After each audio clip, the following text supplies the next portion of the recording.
Bon, je pense qu'il faut qu'on parle. Ça fait longtemps que je voulais faire cette vidéo, je voulais la faire dans l'une des premières. Mais après j'ai eu d'autres idées donc je l'ai pas fait. Déjà comment ça va vous en fait? Parce que bon, ok vous êtes sur mes vlogs, mais je veux que vous ça aille bien en fait aussi. Sinon ça va pas. Je pense que la caméra elle est pas très stable parce que j'ai acheté une perche et elle marche pas très bien. En même temps je l'ai payé que 1 €. Mais bon, j'ai pas le stabilisateur normalement sur la caméra il est automatiquement donc j'espère que ça va marcher. Du coup, je suis là pour vous parler de ma maladie et de mon parcours avec elle. Pour vous la faire courte, parce que bon, je vais pas faire une vidéo de 20 minutes quoi.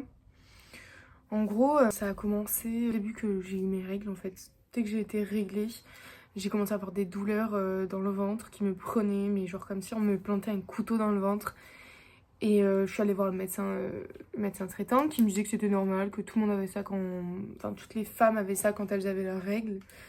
Donc on s'est pas inquiété plus que ça avec ma mère. Puis ça devenait vraiment de plus en plus intense. Et vers mes 17 ans, elle m'a fait consulter une gynécologue, donc la sienne.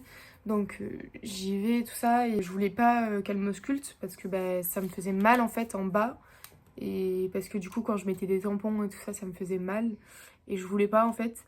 Et elle m'a dit ok, bah c'est pas obligatoire et tout ça, mais bon, voilà quoi, va falloir le faire quand même un jour parce que vous avez mal. Donc je me dis ok, vas-y, les mois c'est cool, elle me donne des médicaments de l'Antalgis pour aller mieux. Donc c'est comme l'ibuprofène un peu, mais c'est vraiment centré pour les règles. Donc voilà, elle me donne ça, et puis les mois avancent, j'ai toujours mal. Je me dis bon là, faudrait peut-être se bouger le cul. J'y vais, et puis tant pis, elle m'ausculte, j'ai pas le choix. Donc j'y vais, je prends rendez-vous, elle me prend assez vite parce qu'elle sait que mon cas, c'est pas, voilà, c'est pas du semblant ni rien. J'y vais, elle m'ausculte et là elle me dit écoutez, il y a quelque chose qui est pas normal, je sens un truc. Elle me dit je sens pas très bien, c'est un peu flou donc va falloir faire une échographie.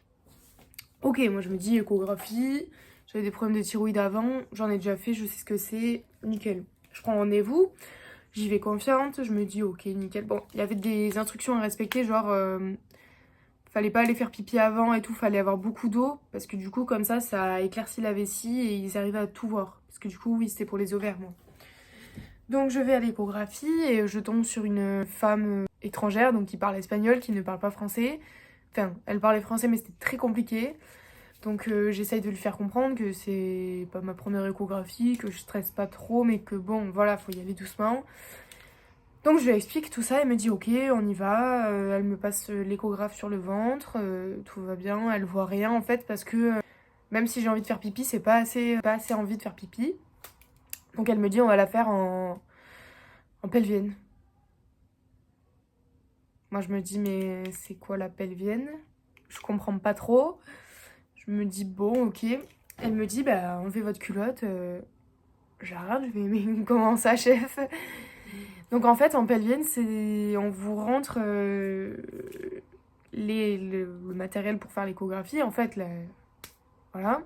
Donc c'est une sonde d'à peu près cette taille-là, qui est assez épaisse, je dirais comme ça à peu près, peut-être un peu plus. Et qu'on vous rentre dans le... Voilà quoi, dans le minou. Pour mieux voir l'intérieur, en fait. C'est spécialement pour la femme. C'est pour bien voir les trompes, les ovaires, l'utérus, le vagin, tout ça. Donc voilà, donc elle me fait ça, mais je n'étais pas au courant. J'ai 17 ans. Je me prends ça, comment dire, moi je pleure en fait, j'ai mal, je suis pas à ma place, déjà je suis quelqu'un de très pudique, et on me fait ça. Non, c'était compliqué là.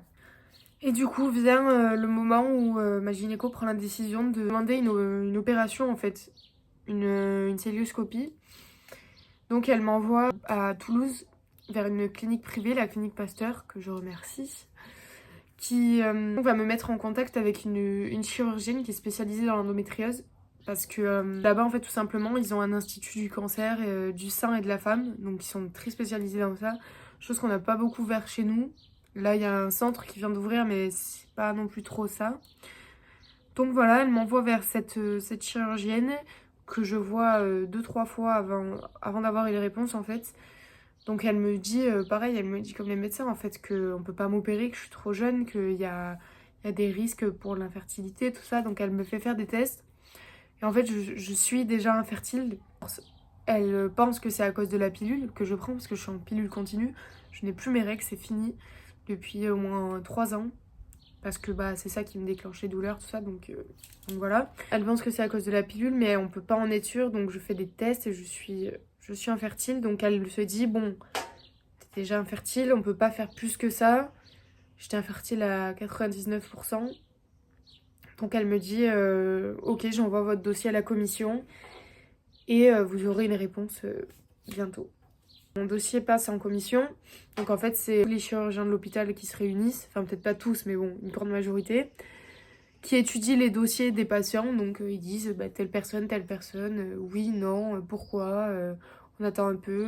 Je passe en commission et la décision qui est prise c'est il faut m'opérer assez rapidement parce que sinon en fait la tumeur ne va pas se rétracter, c'était un kyste ovarien, ça allait pas se rétracter en fait, il était déjà là, il était déjà bien installé, donc c'était trop compliqué. Et la chirurgienne nous dit, ok, ça va être bon, on a une date, c'est dans moins d'un mois, c'est dans 3 semaines, faut que vous veniez. Donc elle m'explique tout, anesthésie générale, célioscopie, blablabla. Ok, moi je suis trop contente, j'attendais que ça en fait. Se passe 3 semaines où je me pose des questions, je suis en stress parce que j'ai jamais fait d'anesthésie, je me suis jamais fait opérer, je suis pas bien. Donc ouais, je stresse, je panique, tout ça. Puis vient le jour J, et là, ça n'a pas été si facile que ça. Je me renseigne un peu à droite à gauche, tout ça, sur l'opération, sur ce que c'est. Moi, je suis très, très pensive et j'ai peur de ces choses-là du corps médical, même si je sais qu'il faut faire confiance. Arrive le fameux 8 février 2023, et je vais à Toulouse, donc avec ma mère, elle avait posé la journée, tout ça. Donc on va à Toulouse, et on est sur l'autoroute à 130 forcément. Et là, paf, la voiture qui rétrograde toute seule, qui freine toute seule. On passe de 130 à 90, on comprend pas. Ma mère, elle me dit, faut qu'on s'arrête, il y a un problème avec la voiture. On sort, donc à la première sortie qu'on trouve, en fait, il est pratiquement 11h, je devais être au bloc à midi. On sort par la départementale et là, la voiture, elle voulait plus, en fait. Elle était fichue, elle était capoute. Donc on se dit, bon, on va continuer par la départementale, quoi. C'est un peu long, mais on n'a pas le choix. On était pratiquement arrivé à Toulouse. On n'allait pas reprendre l'autoroute avec le risque que la voiture, elle nous explose à la gueule, quoi. Donc on prend la départementale, on arrive à Toulouse, on était un tout petit peu en retard, je vais à l'accueil, tout ça, je m'identifie, blablabla, on monte en chambre. On me met la jolie tenue de bloc, en fait. Et là, on me dit, ok, bah à tout moment, c'est à toi. Et là, donc, je devais passer au bloc à midi et demi. Et là, il est 13h, il est 14h, il est 14h30, et je suis toujours pas descendue au bloc. 15h, on m'appelle, on me dit, ok, c'est à toi là. Là, c'est ton moment. Donc, une infirmière va me chercher, sachant que ils avaient loupé la pose du cathéter, l'infirmière avait diffusé à côté. Donc voilà, donc ça fait un petit peu mal. Donc, j'étais pas très sereine. Donc, une infirmière vient me chercher, on prend l'ascenseur, on descend au bloc. Elle me donne une couverture parce que bien sûr, au bloc, il fait moins 1000 degrés en fait. Et donc j'attends, je suis là, comme ça, avec ma couette, je pleure en fait, je pleure tout ce que je peux. Je me pose plein de questions, j'ai trop peur en fait. Et là, il y a un infirmier très gentil qui vient me voir et qui me dit, qui m'explique bon comment ça va se passer. Il me dit mais t'inquiète pas, on a l'habitude de faire ça, tout ça, donc il m'explique. Et puis là, il me parle, il y a le talkie-walkie de sa poche qui sonne et qui dit c'est à elle. Je regarde autour de moi, je suis toute seule dans la pièce, donc c'est forcément à moi en fait. Et il me dit on va y aller. Moi je suis là, non je veux pas en fait. Donc je me lève, j'avance mais à reculons en fait, je veux pas y aller. Je sais que c'est pour mon bien mais je suis pas bien. Donc je m'avance, je me dis bah nique sa mère en fait. J'ai pas le choix. Donc j'avance, j'arrive devant une grande porte, donc il ouvre et il m'explique bon voilà à gauche c'est la salle de réveil et puis à droite c'est les blocs. Et puis on arrive devant une porte, la porte 14, donc je me dis c'est peut-être un signe parce que c'est ma date d'anniversaire. Il me laisse devant la porte du bloc et il me dit voilà, c'est bon, à tout à l'heure. Elle commençait à tout à l'heure mon rêve. Et là la porte s'ouvre et je rentre et il y a 3 anesthésistes, 3 infirmières et ils me disent tous bonjour, ils me chopent par les bras et ils me disent bonjour Maëlle, on va s'occuper de toi et tout ça. Et Et moi je suis là et en fait ça s'est passé tellement vite. Le fait qu'il me laisse devant la porte toute seule, que ça s'ouvre et tout ça, que je sais pas où me mettre en fait. Je suis pas à ma place, j'ai peur. Je sais pas quoi ressentir, je suis toute seule, j'ai envie que ma mère elle soit là. Et je peux pas.